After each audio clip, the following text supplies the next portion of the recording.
Assalamualaikum warahmatullahi wabarakatuh. Ketemu lagi di Dongeng Tengah Malam. Semoga semuanya dalam keadaan sehat ya, sehat walafiat. Semua selalu diberi kelancaran dan kemudahan. Amin. Tidak lupa untuk yang belum subscribe ya, supaya jangan lupa subscribe. Terus komentarnya juga jangan lupa, sekalian tombol like-nya ya. Dan juga yang di Spotify jangan lupa untuk follow supaya bisa mengikuti cerita-cerita dari Dongeng Tengah Malam selanjutnya. Kali ini saya akan menceritakan kiriman dari pendengar Dongeng Tengah Malam. Langsung saja ke ceritanya. Cerita ini kiriman dari Mas Kiki ya. Kejadian yang dialami Mas Kiki ini kira-kira sekitar tahun 2006. Saat itu Mas Kiki masih kuliah di semester 4 kalau nggak salah ya. Dan Mas Kiki ini kebetulan sekolah di universitas swasta yang cukup ternama di Jakarta. Jadi pada waktu itu Mas Kiki mempunyai teman kerja kelompok yang berjumlah itu 5 orang. Dan memang tempat teman kerja kelompok ini tidak pernah ganti, karena sejak awal masuk semester 4 itu sudah ditentukan untuk tiap-tiap kelompok sampai nanti akhir semesteran. Mas Kiki dan teman-temannya ini bahkan bisa disebut selain teman kerja kelompok ya, itu juga sebagai teman bermain di saat waktu libur atau di saat senggang ada perkuliahan ya.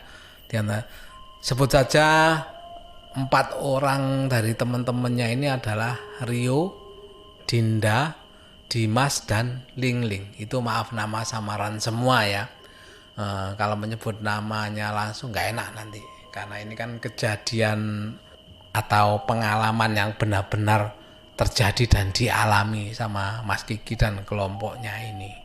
Nah, di antara 4 temannya itu ternyata diam-diam yang namanya Rio itu ada menyimpan perasaan kepada Lingling. Ya memang bagaimana tidak jatuh cinta, karena Lingling ini mempunyai wajah yang cukup cantik, oriental look lah, kayak oriental ya wajahnya. Maka nggak heran lah sebenarnya banyak laki-laki yang suka sama si Lingling ini. Lah salah satunya termasuk itu Rio.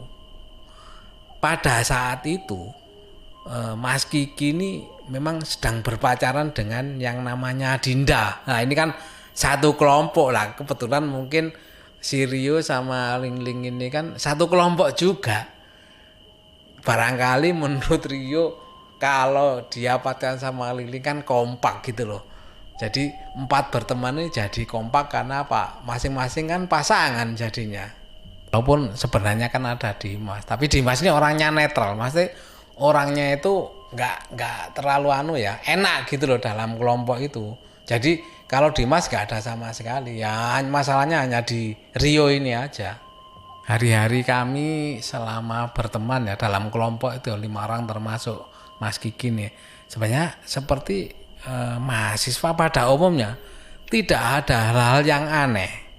Contoh misalnya kebiasaan dari Mas Kiki berteman dengan kelompoknya ini ya, mereka itu juga suka nonton sama-sama di bioskop dikala sedang libur. Dan tak jarang pula liburan bareng ke kota-kota seperti Bandung, Jogja, Malang, dan lain-lain lah kalau ada libur panjang. Jadi sebenarnya tim ini sangat kompak sekali. Nah, untuk Rio ini memang kan memendam perasaan kepada Lingling. Dia juga sering curhat kepada Mas Kiki ini, menyampaikan perasaannya kepada Lingling. Bahkan Mas Kiki juga sering memberi saran kepada Rio, ya udah tembak aja, jangan dipendam-pendam, nanti direbut orang baru menyesal. Sempat digitukan sih sama Mas Kiki. Nah memang maklum lah, soalnya si Lingling ini sebenarnya kan banyak yang naksir. Tapi memang Rio ini nggak punya nyali untuk melakukan itu, menembak langsung si Ling-Lingnya ini. Sampai pada suatu saat Rio ini mengumpulkan niat untuk nembak Ling-Ling.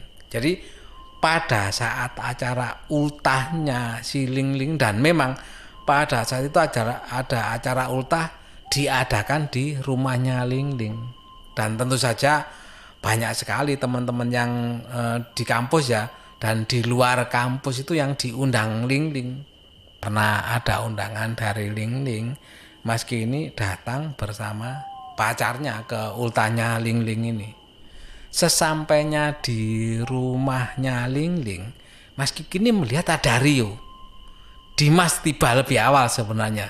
Dan Mas Kiki pun menyapa Rio. Gimana nih bro? Udah siap buat kasih surprise? Bawa kado enggak? Katanya Mas Kiki sambil ledekin si Rio ini. Bawa dong Ki, saya bawain dia gelang emas katanya. Wah, model gila itu katanya Mas Kiki. Akhirnya di saat acara potong kue, tak tahu ini bener-bener keberanian yang dimiliki Rio atau bagaimana.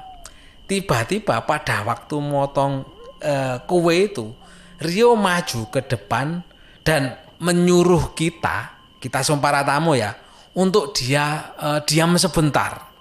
Lalu Mas Kiki ini melihat si Rio ini seperti terbata-bata saat ingin mengutarakan isi hatinya ini ya, untuk disampaikan kepada Ling-Ling. Lalu dengan keberanian yang luar biasa, Rio pun mengutarakan maksud hatinya kepada Ling-Ling. Ling, sebenarnya gue suka sama lu. Lu mau gak jadi pacar gue? Kata Rio sambil menyodorkan gelang emas yang dibawanya tadi, yang ditaruh di tempat berbentuk hati. Tetapi betapa kagetnya Mas Kiki dan teman-temannya ini ketika mendengar jawaban dari si Ling-Ling. Sorry ya, lu bukan tipe gue. Lagian muka diurusan dulu tuh, nggak sebanding lah. Maaf kalau kata-katanya kasar ya. Dan memang itu yang diucapkan Ling-Ling waktu itu. Mendengar itu otomatis Mas Kiki dan temannya pun sontak kaget dan terdiam.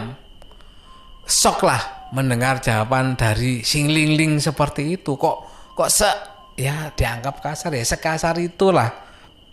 Mendengar jawaban seperti itu, si Rio pun nggak banyak kata, mungkin ya rasa malu atau apa, atau dipermalukan di depan tamunya Ling-Ling itu ya.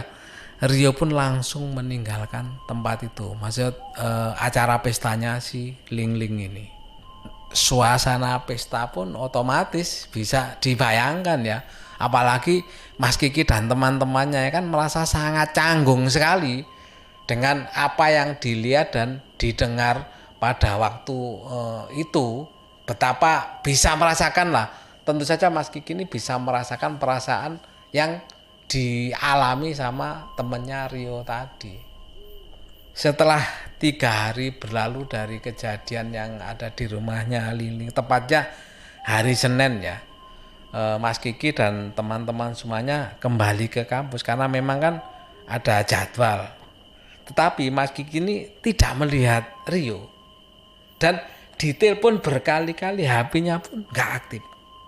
Sampai kira-kira sudah 1 minggu ini Rio nggak masuk. Makanya Mas Kiki dan teman-temannya ini punya rencana untuk datang ke rumahnya Rio, mencari keadaannya Rio gimana. Karena apa? Setelah kejadian itu bisa dibayangkan stresnya Rio itu kayak bagaimana. Makanya Mas Kiki dan temannya berniat untuk melihat kondisi si Rio ini bagaimana. Pada waktu merencanakan mau menjenguk si Rio ini, kan ada Ling-Ling kan, satu kelompok ini kan memang bersahabat semua 5 orang itu. Malah Ling-Ling itu berkata, ngapain sih disamperin, mau caper aja dia tuh, dasar nggak tahu diri, kata Ling-Ling. Ling, nggak boleh gitu, katanya Mas Kiki mengingatkan dia bahwa dia ada teman kita juga si Rio ini. Bukannya Sing Lili menerima perkataan dari Mas Kiki nih, malah Sing Lili itu bilang memang dulu teman kita, kalau sekarang enggak, kata Liling dengan cetusnya perkataan Liling seperti itu. Tapi nggak bisa disalahkan juga sih, karena memang si Liling masih kesel sama si Rio ini gara-gara masalah di acara pesta ulang tahunnya dia. Sampai lebih kurang sudah 1 minggu Rio menghilang untuk ke kampus bertemu teman-temannya, karena memang Mas Kiki dan temannya kan sudah disibukkan dengan tugas-tugas kuliah. Makanya rencana mau ke rumah Rio pun ditunda. Dan di sini kejadian aneh itu dimulai. Jadi pada saat itu yang namanya Ling Ling itu menjadi sosok yang pendiam dan tidak seperti biasanya di waktu di kelas ya. Dia tuh banyak ngelamun dan pandangannya kosong. Sering Mas Kiki dan teman-temannya ini memperhatikan, bahkan pernah ditanya, Ling, kamu kenapa kok akhir-akhir ini kayak suka diem aja, kelihatan ngelamun tuh. Dia hanya diem dan tidak merespon apa-apa dari pertanyaan itu. Bahkan semakin hari di kampus ya, gerak-gerik Ling Ling ini semakin aneh. Contoh yang nggak bisa dilupain sama Mas Kiki nih, dia dipergoi Mas Kiki sedang menggigit-gigit sepatunya sendiri. Apa nggak heran Mas Kikinya seperti itu? Karena melihat tingkah Ling Ling yang aneh itu, Mas Kiki pun negur si Ling Ling ini. Lu ngapain? Bukannya dijawab, malah si Ling Ling itu teriak-teriak. Dan itu menjadi gempar atau geger di satu kelas itu. Ada yang bilang dia ketempelan, kemasukan roh halus dan lain-lain lah. Sampai pada puncaknya yang sulit diterima akal sehat itu ya, si Ling Ling itu menyakiti dirinya sendiri. Apa yang dia akan? Jadi dia itu nyiletin tangannya sendiri, bahkan kakinya juga. Nggak disebut bukan aneh lagi itu ya, sudah nggak wajar gitu loh. Bahkan si Ling Ling selain menyakiti diri sendiri, dia kadang menangis sendiri, ketawa-ketawa sendiri, sampai suatu hari dia tidak lagi datang ke kampus. Dan karena walaupun gimana pun itu kan satu masih sahabatan ya yang cukup lama, mulai dari semester awal. Mas Kiki pun menjenguklah ke rumah Ling Ling. Dan kata ibunya sudah dicek ke dokter kejiwaan, dokter umum, dokter spesialis, dan katanya dokter dia itu baik-baik saja, bahkan tidak ada penyakit ataupun gangguan mental. Mendengar cerita dari ibunya, tentu saja Mas Kiki kan heran gitu loh. Karena apa? Kok aneh gitu, secara fisik itu kan berarti seperti ada gangguan mental. Tapi kok dokter bilang dia itu nggak ada penyakit, bahkan tidak ada gangguan mental. Orang tuanya yang melihat kondisi Ling Ling seperti itu ya bisanya hanya nangis, nggak bisa berbuat apa-apa. Dan memang sungguh kasihan sekali. Setelah menjenguk Ling Ling dan mendapat cerita dari kondisi Ling Ling seperti itu, lalu Mas Kiki ini teringat sama si Rio, di mana keberadaan dia sekarang. Karena kenapa? Setelah dia tidak masuk kampus lagi, Ling Ling ini kok menjadi seperti ini. Hal yang mungkin ada kaitannya atau enggak, tapi Mas Kiki enggak berani untuk menuduh ya, karena semuanya kan belum terungkap gitu loh. Belum tahu pasti apa karena Rio atau bukan. Dan Rio pun nggak pernah kelihatan sampai detik ini, sampai Mas Kiki dan teman-temannya lulus kuliah. Dan Ling Ling sendiri telah meninggal dunia kira-kira 6 bulan sejak kejadian waktu itu ya.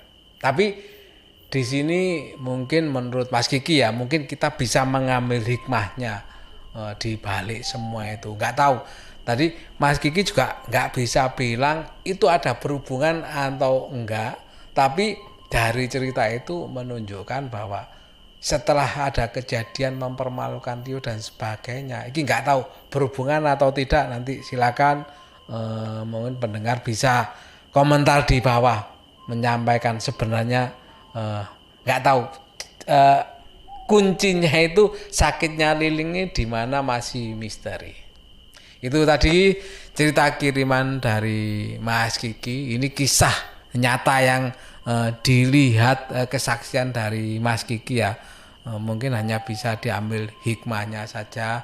Barangkali memang kita memang nggak boleh kan menyakiti seseorang, sebaiknya dengan cara halus lah, tidak harus mungkin penolakan dan sebagainya, mungkin lebih baik dengan cara yang baik-baik. Walaupun menolak kan bisa dengan cara harus tidak harus kontroversial seperti itu menurut ya cerita ini. Itu tadi mudah-mudahan pendengar Dongeng Malam bisa terhibur dengan cerita dari kiriman Mas Kiki ini, dan saya dari Dongeng Tengah Malam menyampaikan terima kasih telah mendengarkan cerita dari Dongeng Tengah Malam. Saya Pade Alvan, saya akhiri, wassalamualaikum warahmatullahi wabarakatuh.